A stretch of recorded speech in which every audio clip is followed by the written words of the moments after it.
It's a wild one this week on the 411.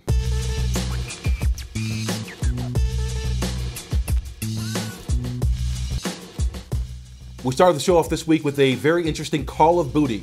Not that kind. Booty as in pirate, as in a lot of money for the video game Call of Duty Black Ops 2 that racked up a stunning $500 million in sales within the first 24 hours of its release. $500 million for a video game, and I remember my Uncle Greg opining that video games and breakdancing would be gone within a year. Checkmate, old man, checkmate. Speaking of duty, though Papa John's Pizza founder John Schnatter was almost universally panned for his politically charged statements declaring his possible raising of pizza prices and cutting of employee hours in response to some Obamacare provisions, he's gotten some support as of late from the political group Rebooting America.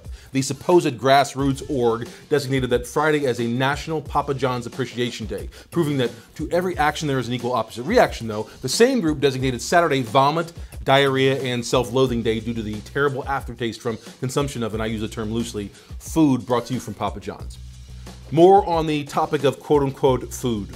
Texas-based, and I use this term very loosely, bread and pastry company Hostess Brands is evidently not going gently into this bankruptcy goodnight. USA Today reports the maker of Wonder Breads, Twinkies, and other assorted sweet treats will go into mediation with members of its second largest union instead of shuttering its doors. Additionally, the U.S. Justice Department said the company's wind-down plan included excessively generous and improper bonuses paid to company execs. Shocking. While some of the alleged demands on workers included a nefarious measure like cutting pay by 27% over 5 years, a total withdrawal of all pensions, and the piece de resistance, as it were, which is each worker is forced to eat the products they manufacture.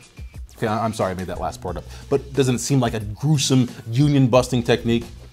Speaking of white filling and six-figure payouts, Elmo puppeteer underage sex accuser Sheldon Stevens has reportedly flipped his story again and now says that underage sex did in fact happen and that he was paid $125,000 to say the relationship with puppeteer Kevin Clash was adult and consensual. Something doesn't seem right about this story, I have to say. I feel like someone's putting words in this guy's mouth. It's like someone has their hand inside him, making him say and do what they want him to say and do. It's like his puppet. It's shocking. Here's something that shouldn't shock you. Over 100,000 Frenchmen and women took to the streets in protest. What should shock you is that they weren't demanding cheaper red wine, more blue cheese, or to be able to smoke unfiltered cigarettes in baby nurseries across the land. No, this time in an ironic naming that many in the George W. Bush administration would envy. The French are rising up in a march for everyone, quote unquote, demonstration that shows its opposition to a bill legalizing same-sex marriage and adoption. I guess Gay Paris is having an identity crisis. I mean, what's next? They'll start serving hamburgers in the Gare du Nord, to which Francophiles across the globe would respond, Sacré bleu! A sentence some detractors of the march would respond to with, Que sacre? Google Translate it.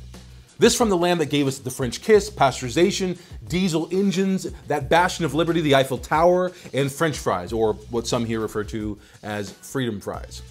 Speaking of nonsense from the US, according to a Washington Post ABC survey, more than half of African Americans are against gay marriage.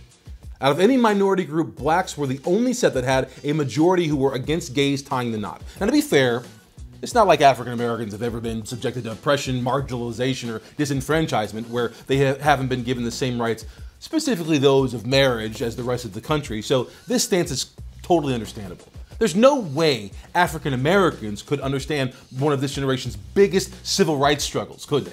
No, relax. I mean, bickering, emotional claustrophobia, and bitter divorce is sacrosanct and shouldn't be afforded to just anyone. Now, should it? I'm kidding. Go marriage. And thanks for joining me. That's all for this week's 411. Click around Loop 21 for more on these and other stories. Social media your butts off. I'm Matt Simon, and I will see you here next week. Thanks for joining me. This is the 411.